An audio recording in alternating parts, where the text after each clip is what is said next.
it up, pump it up. Trae. Come on, come on. With Trae. Pump it up, pump it up. It's the day with Trae. This is the day to gain inspiration, to make a positive change in the nation. We're inviting you to partake in conversation, to raise your vibration. It's the day that we will all celebrate all of our peeps that make this thing elevate. Watch the negative fade away, cause it's the day with Trae. Hey, Grand Rising, everyone. Welcome to the Day with Trae. I'm your host, Trae Holiday. I get to welcome you to a wonder-filled Wednesday, and truly, this guest that is here with me, Dr. Rachel Issaka, we're going to get into it, y'all, because she is a gastroenterologist. Okay, I think I said it right.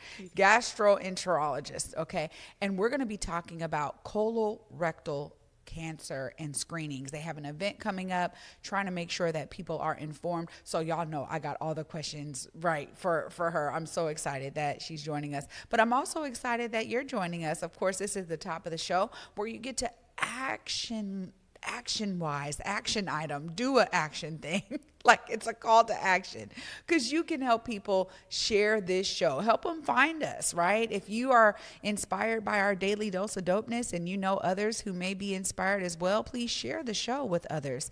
And it really helps us grow, y'all. I'm so appreciative of it. Here we are in season 4, and it feels really great to know that we are staying true to our commitment to keep on bringing you inspiring people and their inspiring stories, so you may be inspired to contribute to community in ways that you are seeing happen here, or it could spark new ideas for you. So that's what the Day with Trae is all about. Of course, if you're not able to watch us on a big screen or another type of screen in the video format, you can always listen to us in the audio format. Just go ahead and search Converge Media Network and the Day with Trae.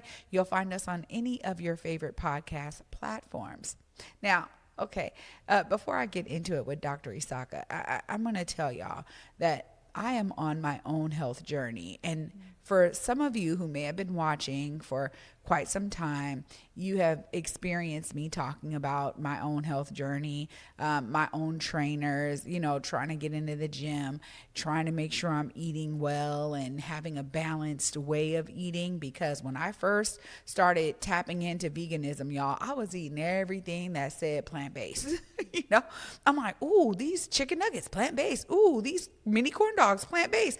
Like a lot of frozen things, a lot of tofu and fried rice, okay? Like tofu fried rice became my favorite thing. And to be honest, I gained so much weight, right? Now, of course, as we get older, there's all these things that contribute to weight gain, but I could significantly feel a difference. And so I'm being very vulnerable and transparent with y'all, because I am really so grateful to so many people who are contributing to my health journey. And there is something that is uniquely designed for you and your body type and what it is you're trying to achieve. And that's the beauty of health and wellness. It's not about, a fad diet or trying to hurry up and lose some pounds. And in some cases, that might be what you need.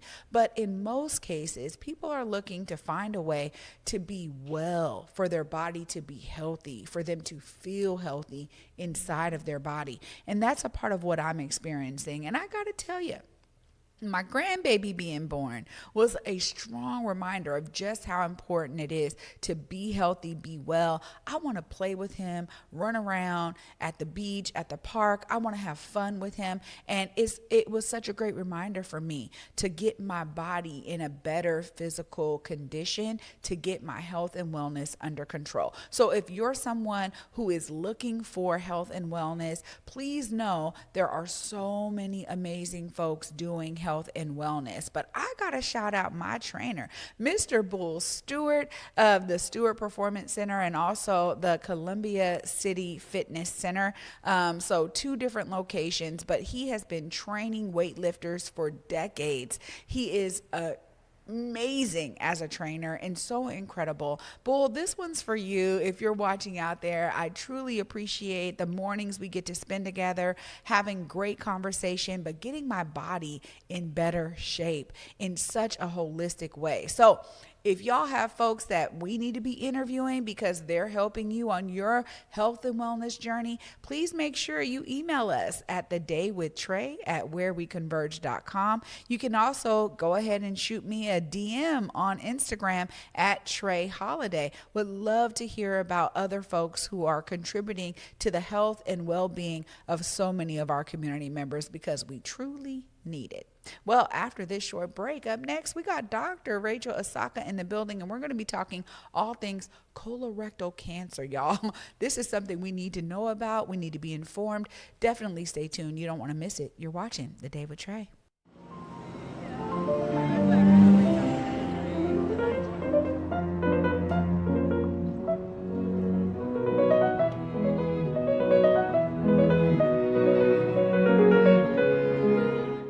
Seattle Opera presents the celebrated opera, Fellow Travelers. A powerful love story with a ravishing score. Fellow Travelers is called A Gay La Boheme.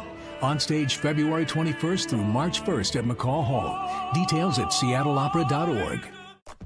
Are you ready for a day of culture, creativity, and competition? The 12th annual Reign of Style event is happening Sunday, March 1st at the Seattle Center Exhibition Hall. Prepare to witness some of the Northwest's best barbers, stylists, and makeup artists throw down for the reigning stylist title and the $1,000 grand prize. We'll see you there. Washington's biggest night out for sports is Sports Star.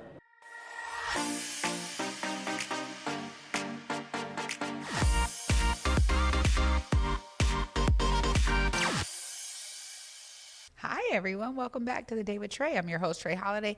Joining me right now, we got Dr. Issaka. Hi. Hi, thank you so much for having me. Yeah, thank you so much for coming.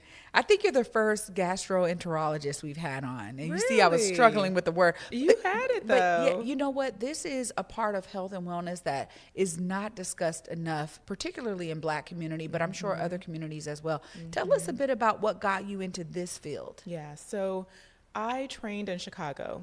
And where I trained, I had two clinics. One was in downtown Chicago, which if you're familiar with Chicago, that's the Gold Coast. It's where a lot of visitors go, when they're in the city. And my other clinic was on the south side.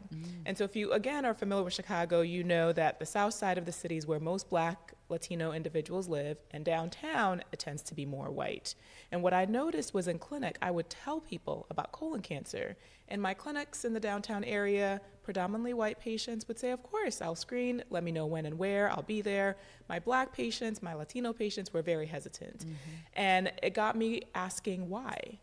And it was then that we found out that, just arranging time off of work, getting a ride to the procedure for colon cancer screening, getting childcare, all of those things were real practical life barriers that made people hesitant. But we also know that those are the same groups more likely to get colon cancer, and they're more likely to die from it compared to their white counterparts. So that was where we started. We said we have to make a change, and that's really what my work has been doing over the past decade. Wow. It's great to be able to adjust and pivot like that, to make sure that your experience is now informing your practice. It's beautiful to hear that, but there's a freedom in it as well, I'm sure, to make sure that the folks that are more likely to get this are now being informed. Tell us a bit about how you transition that practice to the Pacific Northwest. Yes. So, when we started doing this work, I described these barriers that people were facing. But when we look across the country, 80% of people are supposed to screen for colon cancer. We recommend that people who are 45 to 75 get this screening. Unfortunately, in the United States, that number has been between 60 to 65% for a really long time. And again, we see racial and ethnic disparities. And so when we moved here, when I moved here with my lab, we said that, well, what have we learned from the past and what can we bring to this community? One of the things that my prior work had taught me was that if we mail people the test to do colon cancer, that they will complete it and the screening rates go up. So that's exactly what we started to do in my role as the director of the colon cancer screening program. This is a program that's led by Fred Hutch and UW-Medicine. So every year we mail close to 15,000 kits to individuals' homes and teach them how they can do this test at home. And when we started, colon cancer screening rates amongst everyone in our health system was around 62%. We're now at 73%, using that as a main strategy. So we're getting closer and closer to that 80% goal. And we've also designed interventions to address all of those barriers that people were talking about. So transportation, we have a program that assists people with transportation after they've received sedation. Fear, we've developed an intervention, a video that walks people through what a colonoscopy might look like and addressing all of those concerns in real time. So when they go in for that procedure, they feel well prepared. And that's really the purpose of our lab and our team, is that every barrier that we identify, we want to figure out what is that real life practical solution we can bring to folks to get them better and closer to making that decision. Yeah, so this is it's really great, because when you experience barriers, I think for any of us who are solution oriented, let me just figure out how to make the solution happen. So I love that you have done that. When you think about some of the myths, now we're talking about colon and, colorectal, like there's all of these myths that have to be debunked too. And immediately one of the things that I wanted to ask was about, I've heard of like, hey, there's a lot of waste still in your intestines, right? Is that connected to what you do at all? Because when I think, of folks going in and like getting that waste out as a part of that, tell us a little bit about if that's connected, or how, you're able to debunk some of the myths around colorectal cancer. Yeah, there are unfortunately a lot of myths. So the way I describe part of our job is helping people understand what happens once you eat until the point of exit. And if you think about the journey your food needs to take, your colon is the very last stop, your colon and your rectum. And so that's where a lot of stool is processed and makes its way out. And just by way of how our bodies work, we can develop what are called growths, polyps in the colon. And this happens when too many cells are surviving and not enough cells are dying. And those polyps over a long period of time can grow and become cancer. And so what colon cancer screening is doing is trying to interrupt that process, before that polyp ever becomes cancerous, or to find that cancer early when it's easier to treat. Now, in order for us to do that effectively, that means the colon must be clean. So when people come to us for a colonoscopy, they've already undergone a change in their diet for the past couple of days and drank a cleansing medication to help clear the colon so that we can see the colon very well. And the colonoscopy has the benefit of identifying these polyps, but we can also remove them in real time. And so, we always tell people, you want to come having followed the instruction, because that allows us to see your colon the best and make sure that you have a high quality procedure. Wow. I mean, sometimes when you think of screenings, I was already thinking about the barriers of like, okay, I got screened, now I got to go back in because of what they found, but y'all are able to do it all in one procedure. Exactly. So most of the time, just what you said, you have to return, but colonoscopy is one of the few tools that we have that you can use to identify the precursor lesion or the thing that could become cancer and remove it at the same time. Now, there are rare circumstances where perhaps we find something that's much larger than what we anticipated. And so then we work as a team of physicians to say, how can we bring you back safely to do this, or do you need to go and see a surgeon? But for the most part, we're able to find and remove polyps in real time, and that's a real advantage to colonoscopy. I had no idea, Dr. Issaka. So this is really interesting, because I want to talk about the any effects after, right? When we think of, obviously, cancer, people call it the big C. People don't want to use the term sometimes, but it is impacting our communities in a real way. And so when we think about how people are able to get this procedure done, what kind of things should they be looking for, or what kind of impacts does it have after? What does that recovery look like? So everybody is different. What I tell people is that the procedure itself will take anywhere from 20 to 30 minutes. There is some period of time of getting your body ready for the procedure, those diet changes we talked about and the cleansing period. And on the day of the procedure itself, after you get the medication that puts you to sleep, my patients tell me it's the best sleep they've ever had. So there is a period where you need to recover before you go home. But most people are able to return to their normal functions that same day. We will tell you, don't go signing important legal work. Don't go driving a vehicle, because we want to make sure that medication is entirely out of your system. But for most people, the next day, they're able to go back to work, school, whatever it is that they are usually, doing.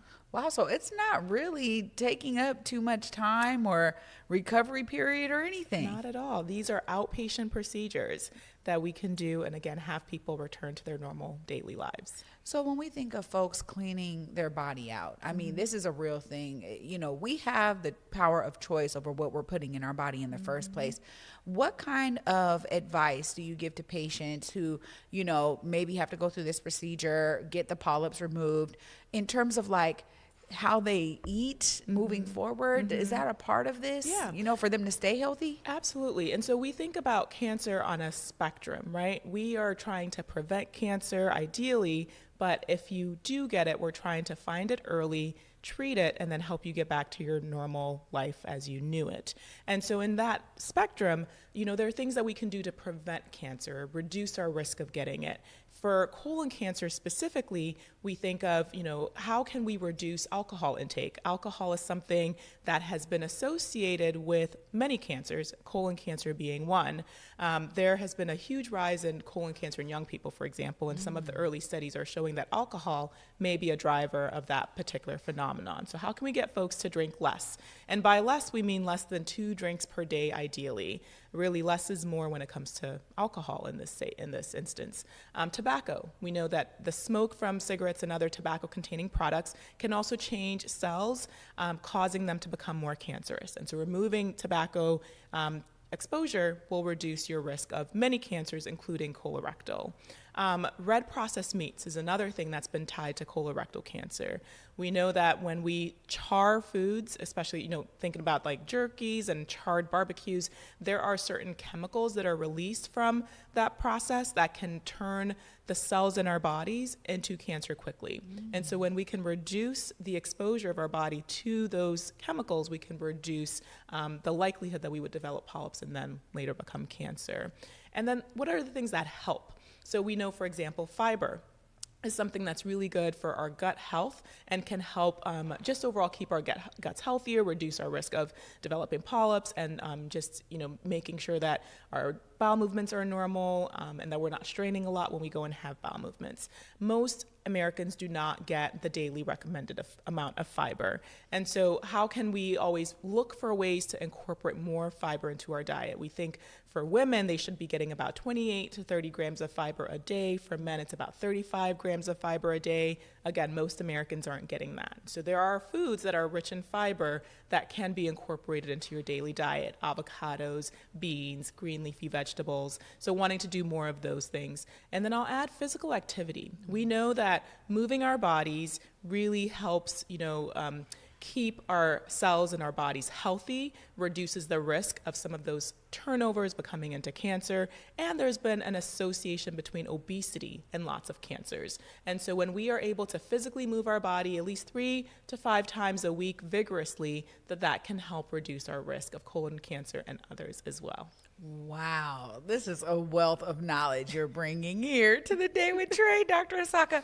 I'm so appreciative because I think, you know, one of the major things is, first off, talking about these things in real time and in community, in families, right? I think so many things around health is because a lot of folks are dealing with it in such a private way.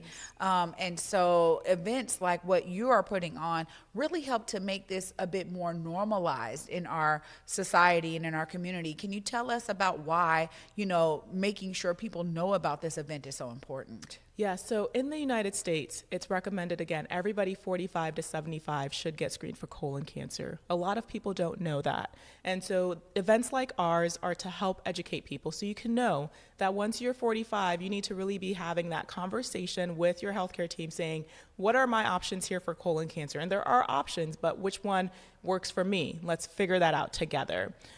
Additionally, there are signs and symptoms of colon cancer that many people are not aware of. And those can include, for example, blood in your stool that's intermittent and sometimes can be dismissed because it's not persistent. And people are like, oh, it's going away, so maybe let's not follow that up. No, if that's happening, we want you to seek medical attention because colon cancer could be something that's causing that symptom. Unexplained abdominal pain is another symptom, unexplained weight loss, changes in your stool. So let's say all of a sudden you notice your stools are really pencil thin, or you're having a really difficult time getting your stools out. All of those could be signs and symptoms of colon cancer, and we don't want people to ignore those symptoms should they have them. So this event is to help equip people with that knowledge so they can make a plan for themselves to get screened, know what the signs and symptoms are, and then to your point about family conversations, we also want to encourage families to have these discussions. There are so many times when there are relatives who have died from one disease or another, but nobody knows, and that lack of knowledge means that, for example, maybe you should actually be screened earlier for colon cancer. Maybe you should be screened at 40 or 30, but because you don't have that information, we can't help you make that, recommendation as a healthcare team. And so part of having this at the YMCA is normalizing these conversations so that kids can, feel comfortable asking their parents, hey, Dad, did you get your, colon cancer screening? Grandma, have you been screened for colon cancer? So let's just start normalizing these conversations very early on so we can all take better care of ourselves and our families. Yeah, absolutely. Wow. Okay, so now I get to the heart of all of it. This event, you get to look right there, let the folks know where it's happening, when, what they can expect. Just look right there in that camera and let them know. Okay, so we are having a community education event for colorectal cancer. It's on March 7th from 10 a.m. to 1 p.m. It's at the Matt Griffin YMCA in SeaTac. You'll have the opportunity to walk through a life-size inflatable colon so you can see exactly what we are talking about when it comes to colon health. We will have physicians on site to help you book appointments. We will have people there to help you get health insurance if that's your barrier. And more importantly, we're going to have free food and free music and raffles and giveaways. And it's going to be a really fun educational and family event. So please come out March 7th, 10 to 1 at the Matt Griffin YMCA. Wow. Dr. Issaka, I can't thank you enough for coming and for not just informing me, but the audience. But I'm walking away with so much knowledge. I'm looking forward to being there and bringing my son so we can normalize these conversations. Thank you so much again for your work and for bringing your energy and your passion for health and wellness to our community from Chicago. We appreciate you so much, Trae. I appreciate you. Wow. Y'all, what a download of information. Am I right? Of course, I'm going to wrap it all up right after this short break. Stay tuned. You're watching The Day with Trae. Seattle Opera presents the celebrated opera, Fellow Travelers. A powerful love story with a ravishing score. Fellow Travelers is called A Gay La Boheme, named a critic's pick by the New York Times. Fellow Travelers evolved from book to opera to a popular Showtime TV series. Don't miss Fellow Travelers, on stage February 21st through March 1st at McCaw Hall. Details at seattleopera.org.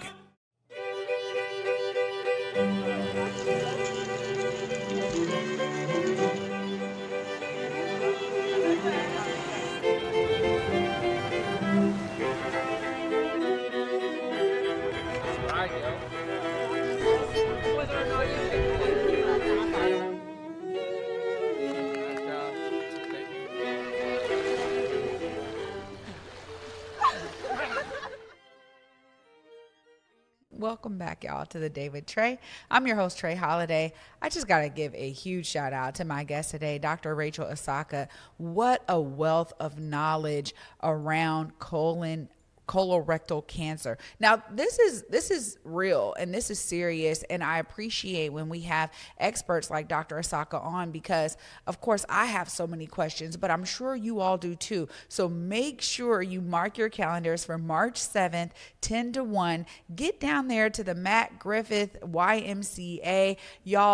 It's family friendly. They said they're going to have food. They have all this information. So if you do have questions, if you have experienced some of those symptoms that she mentioned, this is the time to get down there. Even if you're someone who knows you're eating a lot of processed meat, smoking cigarettes, drinking alcohol, the things that she said that are real issues and that could cause this, please make sure you get down there. We're all about keeping our people healthy and well and here for as long as they're supposed to be. So if there's something you can do to take a step in the right direction towards your own health and wellness, this event is one of those things, y'all. Make sure you get down there. And huge shout out to Dr. Issaka and the entire team over there at YMCA for seeing a need to make this a normal conversation in our community. I'm so grateful, y'all. You know I'm inspired. I want you to be inspired too, because you may not become a doctor, but there's still something you can do to take the health and wellness of yourself into your own hands, y'all. Thanks so much for watching. I'll be back to wrap the week up with you on Friday. And until then, at 11 a.m., y'all. Peace.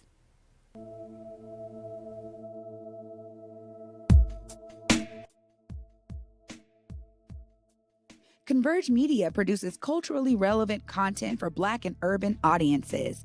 Our coverage is raw, transparent, and objective, praised by community leaders, government officials, and residents. Support Converge Media today via Venmo, Cash App, or PayPal at Converge Media.